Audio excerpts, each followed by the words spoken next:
एक STM officer अपनी सहेली की शादी में जा रही थी। उसने आम लड़की की तरह कपड़े पहने हुए थे, ना कोई सरकारी गाड़ी, ना कोई सुरक्षा, बस एक आम लड़की की तरह मोटरसाइकिल चला रही थी। जब वो हसनाबाद शहर के पास पहुंची तो आगे एक पुलिस चेक पोस्ट दिखाई दिया। वहां 3-4 पुलिसकर्मी चेक पोस्ट के बाहर सड़क पर खड़े थे। उनके बीच में इंस्पेक्टर प्रोसेनजीत अपनी वर्दी में खड़ा था। उसने हाथ में लाठी उठाकर लड़की को रुकने का इशारा किया। लड़की ने मोटरसाइकिल सड़क से किनारे लगाई और खड़ी हो गई। इंस्पेक्टर ने सख्त आवाज में पूछा, कहां जा रही हो? लड़की ने बहुत शांत स्वर में जवाब दिया, एक सहेली की शादी है, वहीं जा रही हूं। इंस्पेक्टर प्रोसेनजीत ने उसे सिर से पांव तक देखा। वो 28 साल की एक खूबसूरत महिला थी। नाम था बरनाली सिंह। फिर वो हंसते हुए बोला, अच्छा, सहेली की शादी में खाना खाने जा रही हो? लेकिन हेलमेट क्या तुम्हारे बाप ने पहनना है? क्यों नहीं पहना? और ये बाइक भी बहुत तेज चला रही थी। चलो अब चालान कटेगा। ऐसा कहते हुए उसने चालान की पर्ची निकालनी शुरू कर दी। बरनाली समझ चुकी थी कि उसकी नीयत ठीक नहीं है और ये सब एक बहाना है। उसने कहा, सर, मैंने कोई कानून नहीं तोड़ा है। ओ मैडम, हमें कानून मत सिखाओ, प्रोसेनजीत झल्ला कर बोला। उसने पास खड़े एक कांस्टेबल की तरफ देखा, फिर बरनाली की ओर मुड़कर कहा, इसे सबक सिखाना होगा। अचानक इंस्पेक्टर ने जोर से एक थप्पड़ मारा बरनाली के गाल पर। बहुत सवाल कर रही है, जब पुलिस कुछ कहे तो चुपचाप मान लेना चाहिए। बरनाली का सिर एक पल के लिए घूम गया, लेकिन उसने खुद को संभाल लिया। उसकी आंखों में गुस्सा साफ झलक रहा था। इंस्पेक्टर हंसते हुए बोला, अब भी इसकी आंखों में घमंड है। ऐसे कितनों को ठीक कर चुका हूँ, इसे अच्छी तरह से सबक सिखाना होगा। एक कांस्टेबल आगे आया और बोला, सर, इसे थाने ले चलते हैं, वहीं इसका इलाज होगा, तब समझेगी कि पुलिस से कैसे बात की जाती है। फिर एक और कांस्टेबल ने बरनाली का हाथ पकड़कर खींचते हुए कहा, चलो गाड़ी में बैठो। बरनाली ने झटके से अपना हाथ छुड़ाया और गुस्से में बोली, हाथ लगाने की कोशिश मत करना, वरना अंजाम अच्छा नहीं होगा। इंस्पेक्टर और भड़क गया। उसने एक और कांस्टेबल से कहा, देखो इसका घमंड। कांस्टेबल आगे बढ़ा, बरनाली का बाल पकड़कर उसे खींचने लगा। बरनाली दर्द से कराह उठी, फिर भी उसने अब तक अपनी असली पहचान नहीं बताई थी। वो देखना चाहती थी कि ये लोग कितनी नीचता तक जा सकते हैं। इसी बीच एक पुलिसकर्मी ने गुस्से में उसकी बाइक पर लाठी मार दी और ऊंची आवाज में बोला, बड़ी आई साधु बनने वाली, अब तुझे खिलौना बना के खेलेंगे। बरनाली सिंह अब अच्छे से समझ चुकी थी कि उसके साथ क्या होने वाला है और ये लोग कितना नीचे गिर सकते हैं। इंस्पेक्टर की आंखों में गुस्सा भरा था। वो जोर से चिल्लाया, तेरे जैसे कई होशियार देखे हैं, पुलिस से पंगा लेगी, आज मजा चखाएंगे। चलो इसे थाने ले चलते हैं, वहां समझ में आ जाएगा। इस समय भी बरनाली सिंह चुप थी। उसने अब भी अपनी पहचान उजागर करने की कोई कोशिश नहीं की। वो देखना चाहती थी कि ये लोग प्रशासन की कितनी बदनामी कर सकते हैं और एक आम नागरिक पर किस हद तक जुल्म ढा सकते हैं। इंस्पेक्टर प्रोसेनजीत अब खींच चुका था। उसके सामने एक ऐसी महिला खड़ी थी जिसके कोमल गाल पर थप्पड़ पड़ा था, जिसके बाल खींचे गए थे, जिसे जबरन सड़क पर घसीटा गया था। फिर भी वो एक मूर्ति की तरह शांत खड़ी थी, न कोई चीख न कोई आंसू। इंस्पेक्टर प्रोसेनजीत सोच रहा था, थाने पहुंचते ही देखता हूँ इस जिद्दी और घमंडी औरत का इलाज कैसे किया जाए। ये सिर्फ गुस्सा नहीं था, ये वो गुस्सा था जो अंदर ही अंदर सुलग रहा था। चौकी इंचार्ज इंस्पेक्टर हंसते हुए बोला, अब इसकी जबान भी चलने लगी है, चलो थाने, देखेंगे कितनी चलती है इसकी जबान। थाने में घुसते इंस्पेक्टर जोर से चिल्लाया, ओए कहाँ गए सब, चाय पानी लगाओ जल्दी, आज एक खास माल आया है। बरनाली सिंह अब भी कुछ नहीं बोली, बस थाने की दीवारों को देखती रही। वो देख रही थी कि ये लोग उन निरीह लोगों के साथ कैसा व्यवहार करते हैं जो कभी आवाज नहीं उठाते। तभी एक कांस्टेबल इंस्पेक्टर प्रोसेनजीत की ओर झुककर फुसफुसाया, क्या केस है सर? इंस्पेक्टर ने हंसते हुए कहा, अरे कुछ भी नहीं, स्पीड ब्रेक करो या हेलमेट का बहाना मारो, जो मन हो लिख दो, बस अनबर करना है और इसका घमंड तोड़ना है, ज्यादा सवाल मत कर। बरनाली सब कुछ सुन रही थी, लेकिन उसकी आंखें अब भी चुप थीं। मनो वो चाहती थी कि पुलिस की ये गिरावट खुद उनके ही मुंह से उजागर हो। इंस्पेक्टर कुर्सी पर बैठा, हाथ में पेन लिया और टेबल पर घुमाने लगा। फिर बरनाली की ओर देखकर पूछा, नाम क्या है, कहाँ रहती है, किसकी बेटी है? बरनाली चुप रही। फिर इंस्पेक्टर बोला, सुनाई नहीं देता, नाम क्या है तेरा? लेकिन बरनाली की चुप्पी अब भी पत्थर की दीवार जैसी अडिग। तभी इंस्पेक्टर ने जोर से मेज पर हाथ मारा, इतनी जोर से कि आवाज पूरे थाने में गूंज उठी। फिर गुस्से से चिल्लाया, सुनाई नहीं देता, नाम बता जल्दी। बरनाली ने मुंह घुमाकर शांत स्वर में उत्तर दिया, जी सुमिता शर्मा। इंस्पेक्टर उसके चेहरे की ओर देखकर हंसते हुए बोला, हो बड़ी चालाक लड़की है तू, झूठ बोलने में तुझे खासा तजुर्बा है, लेकिन याद रख ज्यादा होशियारी महंगी पड़ती है। एक भी गलती की तो पछताने का मौका तक नहीं मिलेगा। फिर बरनाली सिंह को जबरदस्ती उस सड़ी हुई हवालात में डाल दिया गया जहां पहले से 2 कैदी मौजूद थे। उनमें से एक कैदी ने बरनाली की ओर देखते हुए पूछा, बहन तूने क्या गुनाह किया है? बरनाली ने हल्की सी मुस्कान दी लेकिन कुछ नहीं बोली। अब वो बस देख रही थी ये पूरा सिस्टम कितना सड़ चुका है। अगर एक एसडीओ को बिना वजह अंदर किया जा सकता है तो आम आदमी की हालत तो सोच पाना भी मुश्किल है। अब वो उस कोठरी के कोने में बैठी थी, सब कुछ देख रही थी, सुन रही थी और हर एक हरकत को समझ रही थी। उधर इंस्पेक्टर प्रोसेनजीत एक झूठी रिपोर्ट बना रहा था। उसने आदेश दिया, इसके ऊपर चोरी और ब्लैकमेलिंग का केस ठोक दो, और फाइल पर हाथ मारते हुए बोला, चलो जल्दी। एक कांस्टेबल ने हिचकते हुए पूछा, लेकिन सर बिना सबूत? प्रोसेनजीत हंसते हुए बोला, इस थाने में सबूत लाए नहीं जाते, बनाए जाते हैं। कुछ देर बाद एक कांस्टेबल कोठरी में आया और बरनाली के कंधे पर जोर से हाथ मारा। तभी इंस्पेक्टर प्रोसेनजीत ने भी हाथ उठाया ही था कि तभी दरवाजे पर एक भारी कड़क आवाज गूंजी, रुको।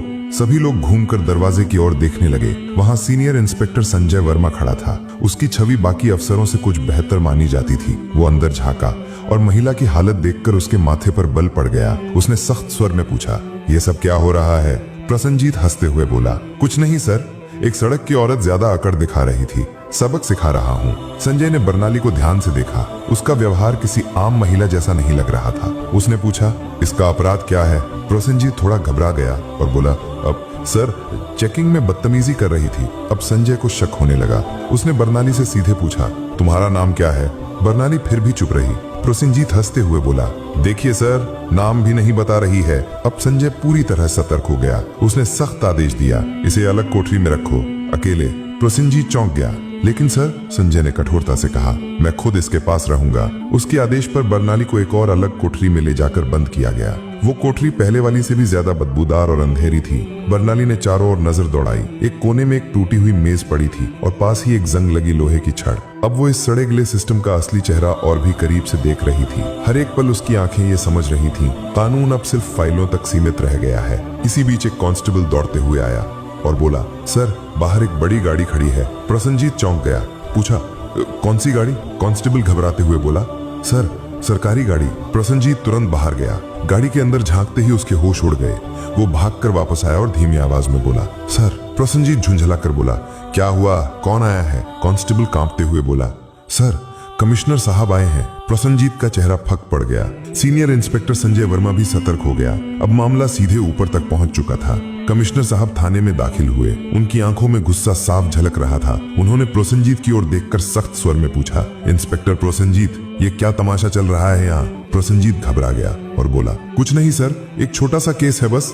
कमिश्नर साहब ने टेबल से फाइल उठाई और ध्यान से पढ़ने लगे। उनके माथे पर शिकन आ गई। फिर वो कोठरी की तरफ झांके और बोले, ये कौन है? प्रोसेनजीत तुरंत बोला, सर इस महिला पर 420 और धोखाधड़ी का केस है। कमिश्नर ने सीधा सवाल किया, तुम्हारे पास सबूत है? फिर दोबारा बोले, कोई भी सबूत है तुम्हारे पास? अब प्रोसेनजीत पूरी तरह फंस चुका था। कमिश्नर साहब ने सीधे महिला की ओर देखा और पूछा, तुम्हारा नाम क्या है? और तभी पहली बार बरनाली सिंह ने हल्की सी मुस्कान दी और कहा, एसडीओ बरनाली सिंह। थाने में एकदम सन्नाटा छा गया। हर चेहरा पीला पड़ गया। प्रोसेनजीत के हाथ पांव कांपने लगे। बाकी सभी कांस्टेबल हैरान होकर एक दूसरे की ओर देखने लगे। प्रोसेनजीत के पैरों तले जमीन खिसक गई। जिस महिला को वो एक मामूली अपराधी समझ रहा था, वो थी वही अधिकारी जो पूरे जिले की प्रशासनिक व्यवस्था संभालती थी।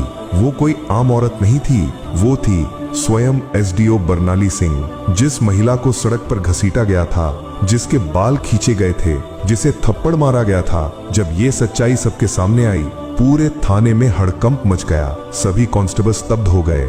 कमिश्नर साहब ने तेज गुस्से से भरी नजर से इंस्पेक्टर प्रोसेनजीत की ओर देखा और गरजते हुए बोले, प्रोसेनजीत, तुझमें इतनी हिम्मत आई कैसे कि तू एक सीनियर ऑफिसर पर झूठा आरोप लगाने की जुर्रत कर बैठा? प्रोसेनजीत कुछ बोलने की कोशिश कर ही रहा था कि तभी पास में खड़े सीनियर इंस्पेक्टर संजय वर्मा जोर से बोले, सर मैंने पहले ही कहा था कि यहाँ कुछ ना कुछ गड़बड़ है। अब प्रोसेनजीत पूरी तरह अकेला पड़ चुका था। तभी पहली बार बरनाली सिंह ने अपनी शांत लेकिन दृढ़ आवाज में सीधा फैसला सुना दिया, प्रोसेनजीत, अब तेरी नौकरी गई, तेरा सस्पेंशन पक्का और तेरे खिलाफ अब केस भी चलेगा। ये सुनते ही प्रोसेनजीत का चेहरा जैसे सफेद पड़ गया, सांस अटकने लगी। बाकी पुलिसकर्मी भी उससे नजरें चुराने लगे। संजय वर्मा ने तुरंत आदेश दिया, हवलदार साहब इसे पकड़ो और लॉकअप में डालो। लेकिन तभी प्रोसेनजीत ने अपनी जेब से एक मुड़ा हुआ कागज निकाला और मुस्कुराते हुए बोला, रुको मैडम, ये पहले देख लो, फिर जो करना हो कर लेना। उसने कागज आगे बढ़ाया। कमिश्नर और बर्नाली दोनों की नजरें एक साथ उसकी ओर गईं। प्रोसेनजीत बोला, ये लो मेरा ट्रांसफर ऑर्डर। 3 दिन पहले ही मेरा तबादला हो चुका है। अब चाहे तुम जितना भी गुस्सा करो, मुझे नौकरी से नहीं निकाल सकती। पूरे थाने में फिर एक बार सन्नाटा छा गया। बर्नाली ने वो कागज हाथ में लिया और ध्यान से पढ़ा। कमिश्नर ने संजय वर्मा की ओर तीखी नजर डालते हुए कहा, जाओ देखो ये कागज असली है या सिर्फ दिखावा। संजय ने कंप्यूटर रिकॉर्ड खंगाला और फिर सिर उठाकर बोला, सर ये असली है, लेकिन अब तक इसने नए इंस्पेक्टर को चार्ज नहीं सौंपा है। यानी अभी तक यहाँ का आधिकारिक इंस्पेक्टर यही है और सारे कुकर्म इसी के कार्यकाल में हुए हैं। अब इसे कोई नहीं बचा सकता। बर्नाली सिंह ने प्रोसेनजीत की आंखों में आंखें डालकर कहा, अब तेरा नया ठिकाना वहीं होगा जहां तू दूसरों को डाला करता था। कमिश्नर ने भी सिर हिलाकर उसकी बात पर अपनी मुहर लगा दी। जैसे ही 2 कांस्टेबल उसे पकड़ने आगे बढ़े, प्रोसेनजीत फिर से चाल चल गया और जोर से बोला, रुको मैडम, मैं अकेला नहीं हूँ। क्या आपको लगता है कि सारा दोष सिर्फ मेरा है? फिर वो थाने के बाकी पुलिस वालों की ओर इशारा करते हुए बोला, ये सब मेरे साथ थे, ऊपर तक सब शामिल है। इतना कहते ही कुछ पुलिसकर्मियों के चेहरों का रंग उड़ गया। सीनियर इंस्पेक्टर संजय वर्मा हालात को भांपकर एक एक करके सभी की ओर शक की नजरों से देखने लगे। बर्नाली सिंह ने शांत लेकिन दृढ़ स्वर में कमिश्नर की ओर देखते हुए कहा, अब इस पूरे थाने को साफ करना होगा, कोई नहीं बचेगा।